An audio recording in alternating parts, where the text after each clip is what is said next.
Welcome home, everybody. Welcome.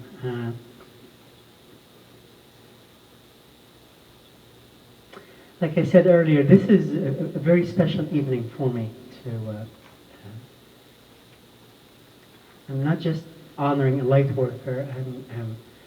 I'm also honored to have a friend, someone very special that's right here next to me.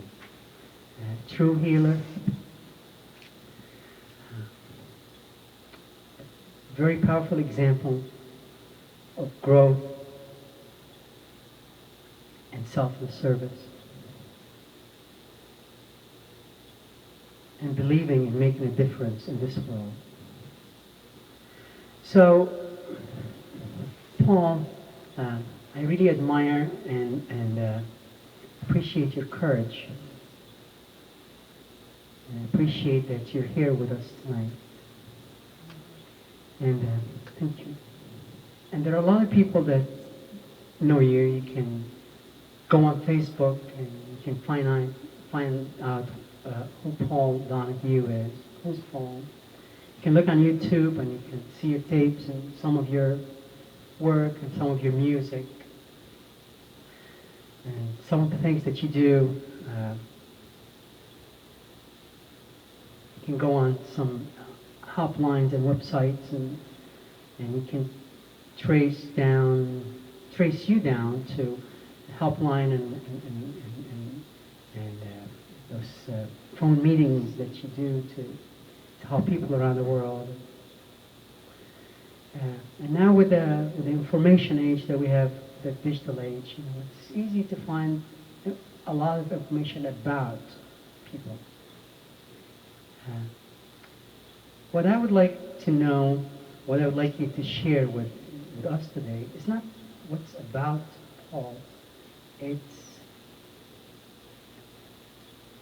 to share Paul with us, the human being, the person. And my first question I'm going to ask you, I'd like to know a little bit about your history. How were you raised? And who were the people most important to you? And who were the most important people in your community as you grew up, the people that you looked up to? And how did they affect your life?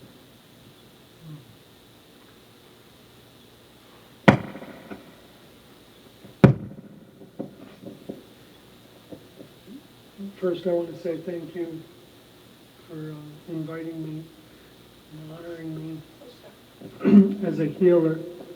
And I really thank everybody for showing up. My father,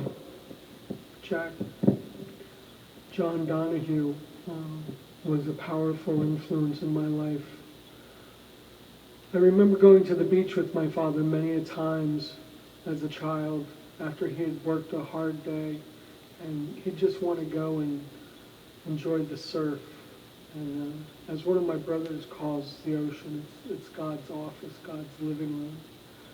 And I remember sitting there with my father as he was sitting in a lotus position. I was looking up to him and I was like, "Dad, what are you doing?" And he looks down at me and he's like, "I'm listening for God, and if you get quiet, He will speak to you too." And that was like my very first spiritual awakening, as I would call it. And all I could think is, wow, my dad talks to God.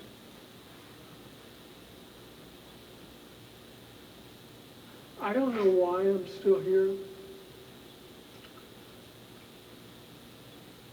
Your sincere definition of how you see me really just touched me deeply. And my father and mother were very compelling and complex souls in this reality. They had met in like second grade in Chicago.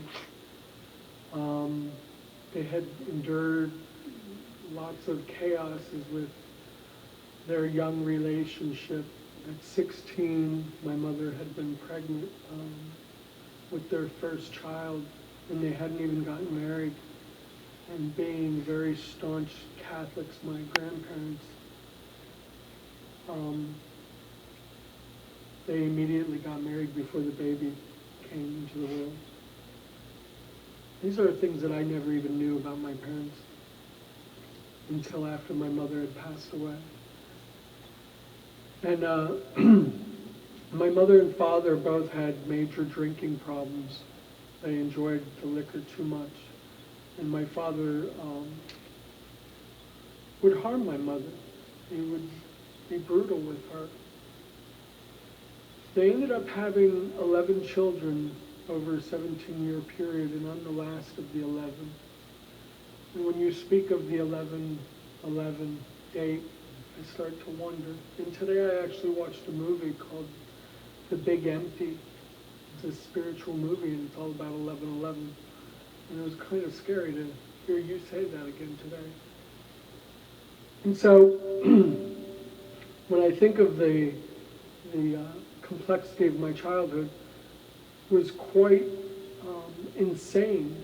I didn't get to see how my father would abuse my mother. And I'm not going to go into detail because I don't want to trigger anybody.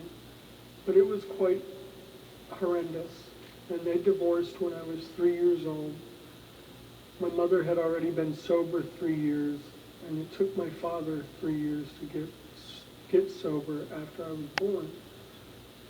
So until, I guess, how they say, things hit the fan, only then did he change. And it's amazing to see how my father changed from the moment he got recovery. He became a very spiritualized human being.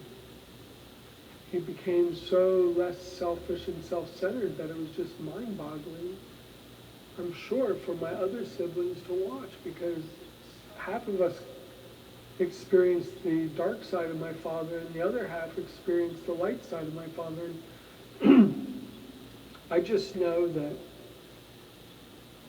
he was a dear gift to me while he was here. And having got to see the more beautiful side of his spirit than the less beautiful side had a huge impact on my life.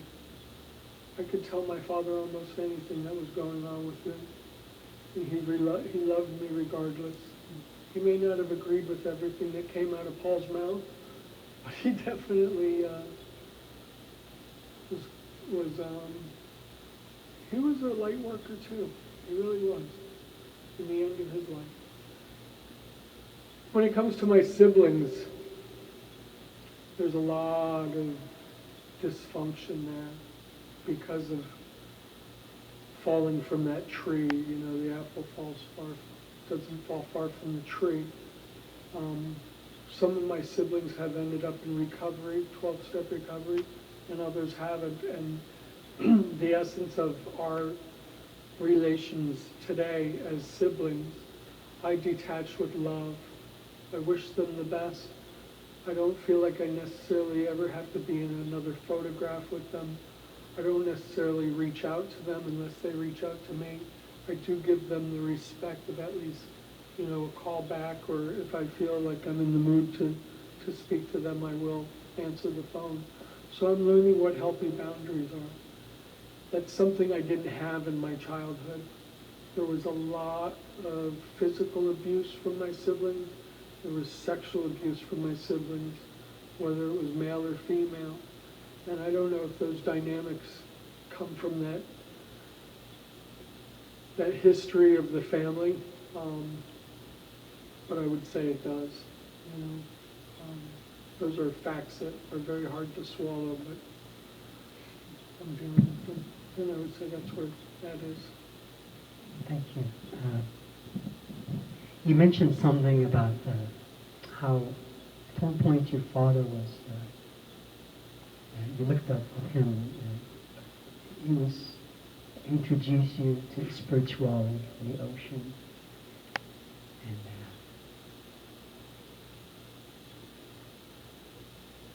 probably creation itself and God, all these things. On the other hand, you also mentioned that you watched them doing violence to their mom. Did that influence you or give you some conflicting ideas about what spirituality and what God? And did that change your perception or influence you about your relationship to your higher power at this point or at this point in time?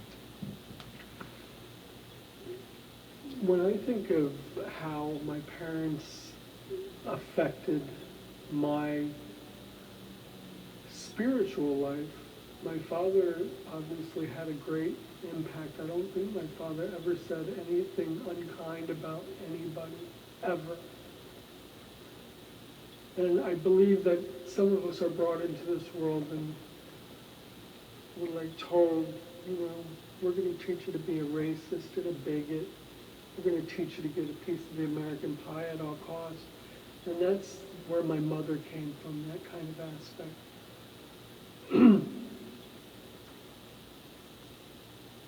I remember saying to my mother one day when she was groping about my father, I said, "That's my father you're talking about."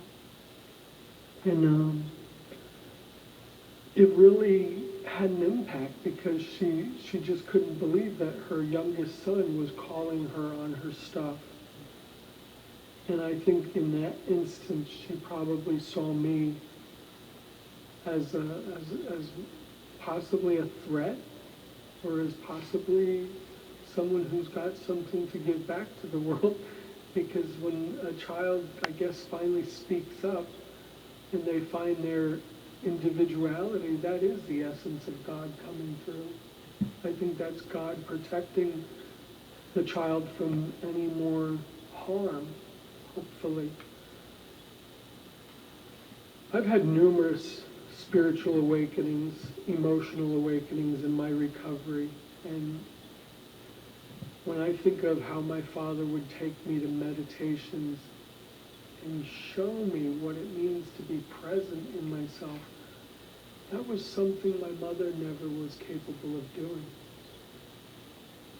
And in 2008, I had a severe car crash. I was near death. I'd been thrown from the vehicle. I went flying through the air with the greatest of ease, and I landed on my head. And this was on Good Friday morning. It was the first time in 90 years that there had been a full moon. And I didn't break a bone. And I felt the essence of my mother and father's spirits carry me to a softer landing, without a doubt. Without a doubt, I knew that there was something greater at work here. If there had been a passenger in my car, they'd have been dead instantly.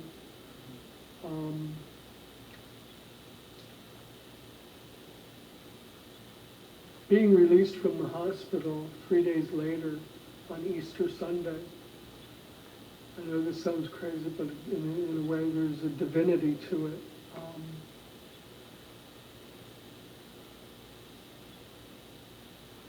That all began the day my father, I believe, said, "Get quiet and God will speak to you." I was heading that morning to chair an AA meeting, and I nearly lost my life. I almost couldn't walk or talk, My spine had been twisted so bad, there's still numbness. It's just the presence of my parents, positive and negative aspects, I think, and I think this is a great irony too. I'm a Libra. I think I have a lot more balance today than I ever thought I would have. And I think that has a lot to do with it.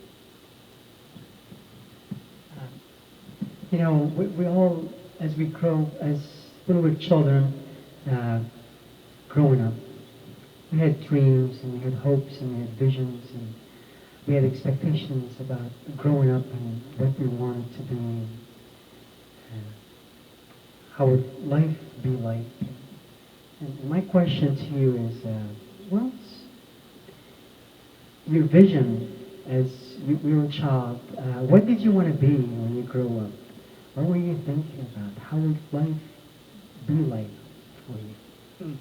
Go back to those childhood dreams. It is interesting how a mother can give ideals to a child, and I would record these thoughts in my head and go, to get mom's love, I need to be in the entertainment business, because mom always said you should be in the entertainment business.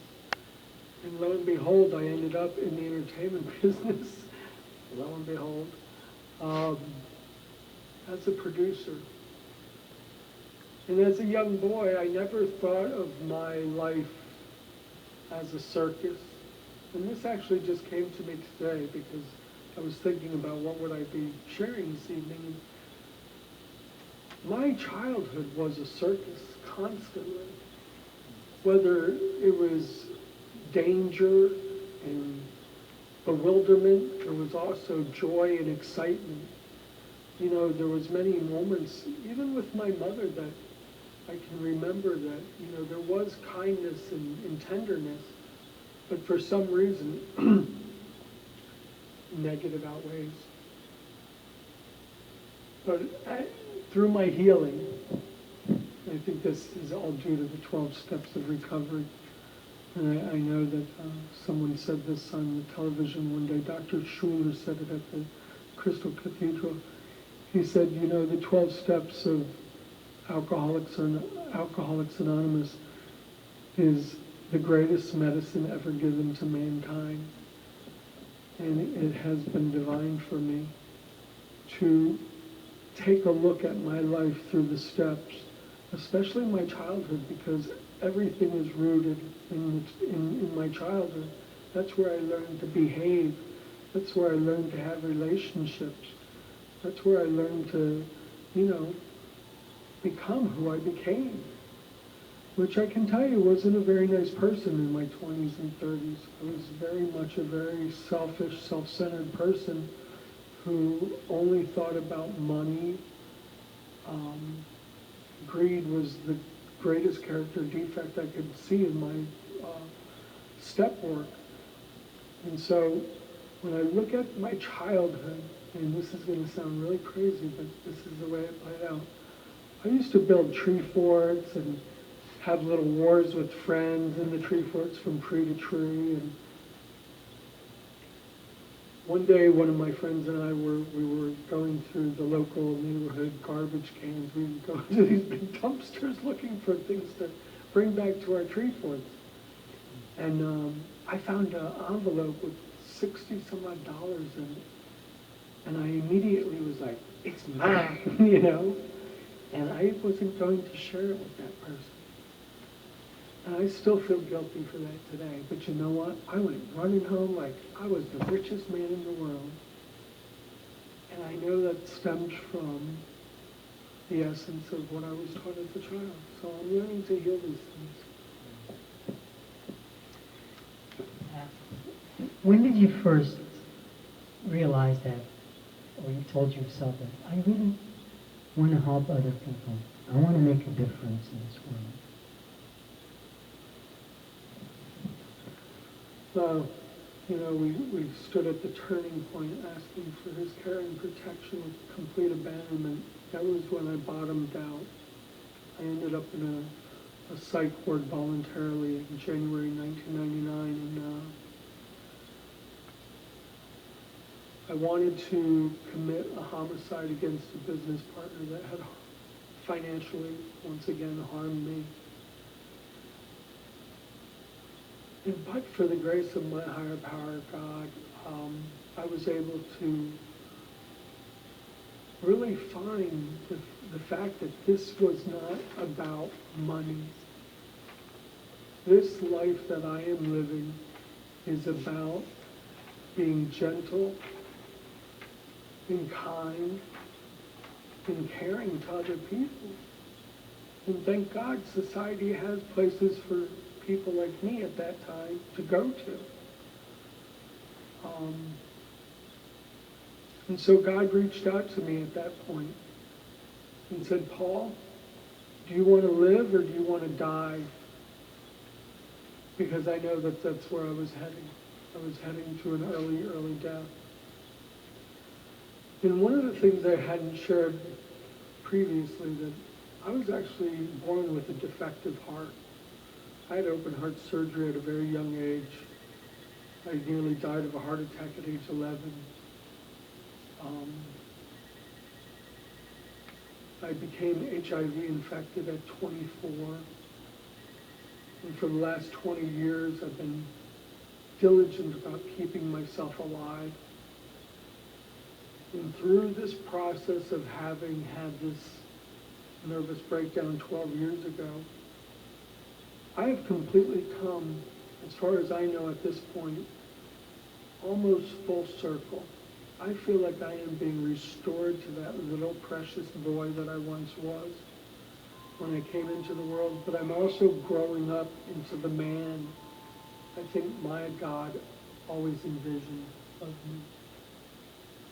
Thank you.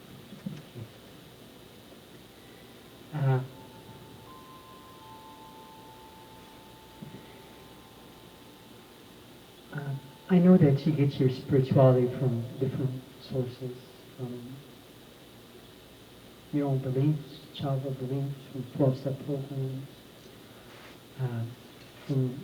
I've seen you and I've shared experiences with you in different venues and spiritual events.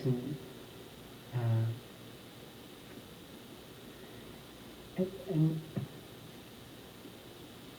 most of us have a different or ideas or a wide range of views and understanding of what spirituality is all about, or what's our purpose, and what we do. But where do you usually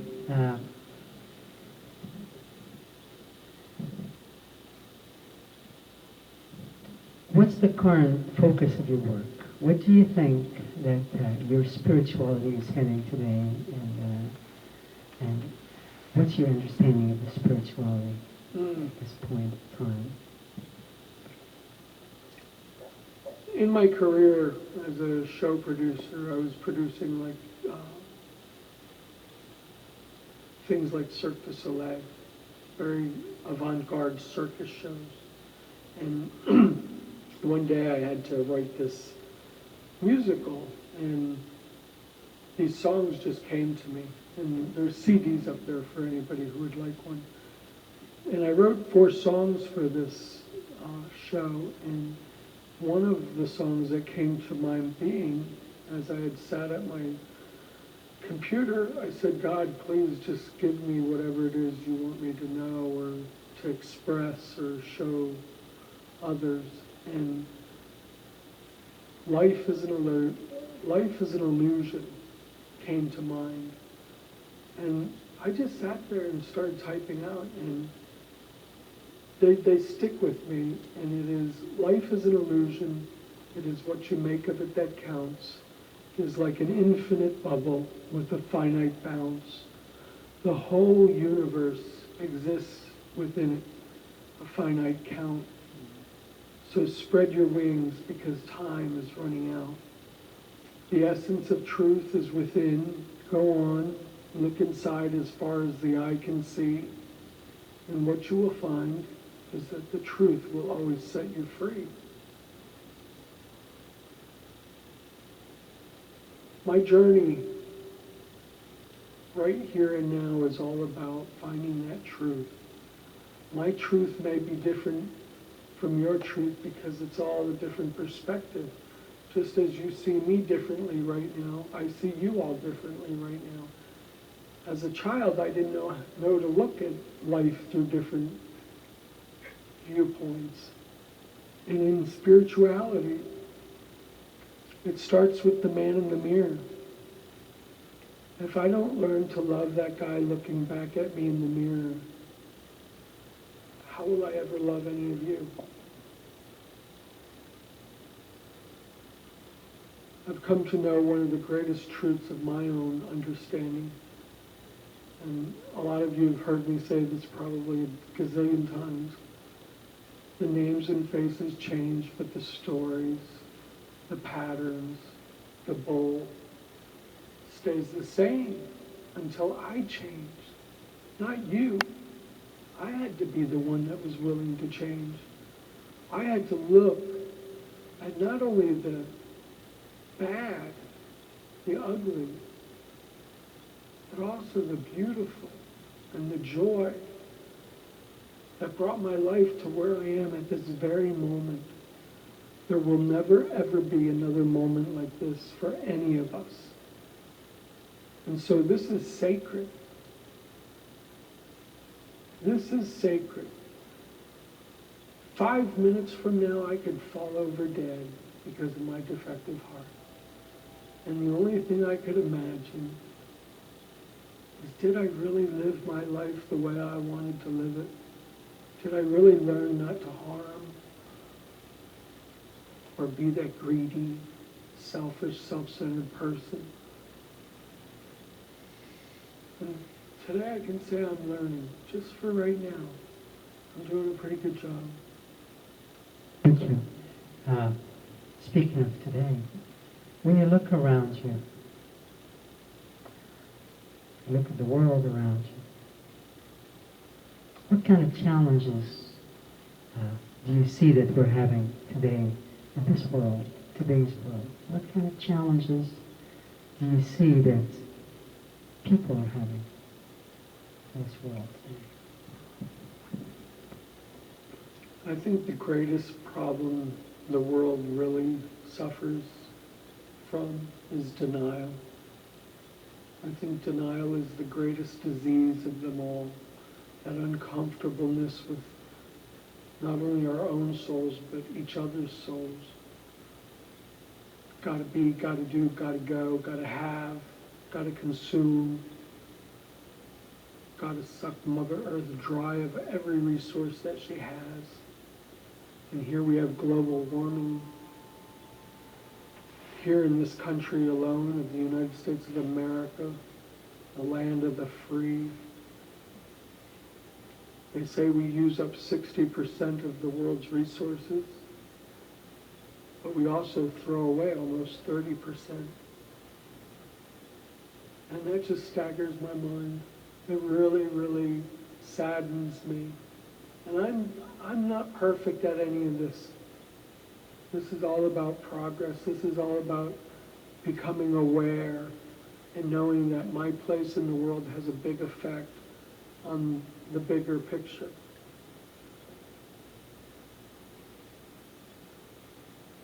The challenge of learning to come out of denial is probably the scariest thing any of us can really do. And you turn on the evening news and you see what's going on, and it's like, you gotta be kidding me. What I've come to know is that the only person, as I said earlier, is I can only change me. I can really, really listen and observe and hear your pain, but I have to be willing to feel my own first. And that's something my parents weren't capable of to teach me, because it was basically children having children. And I think we have shows like 16 and Pregnant. That's children having children. And a lot of us are children in adult bodies, and it doesn't matter how old you are, you still might be coming from the hurt child place. And so I think that's the challenge, is that whether you're the Pope or the President, we still all have to grow up. And it doesn't mean that we can't be silly and act funny and jump off the side of the pool screaming like idiots. We just have to be real with each other, but most importantly, real with ourselves. Thank you. Thank you. That was going to be my next question. I probably covered most of the answers. My question was going to be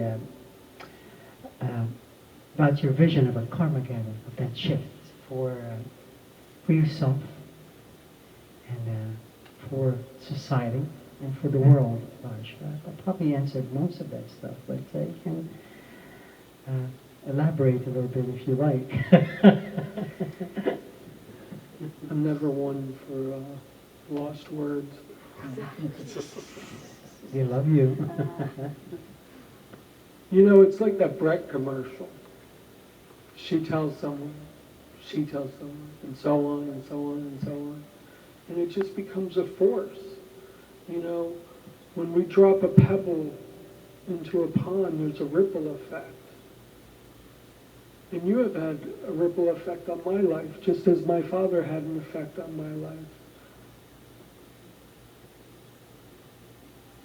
I'm only hoping that from this point forward, as it is the most important point of my life right here and now, is that others will take the love that I'm sharing, the love that I'm giving, because this is truly coming from my true self.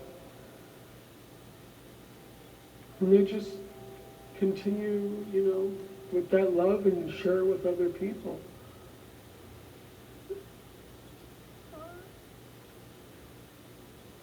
As far as I'm concerned, love is the answer. That song has been playing in my head all day.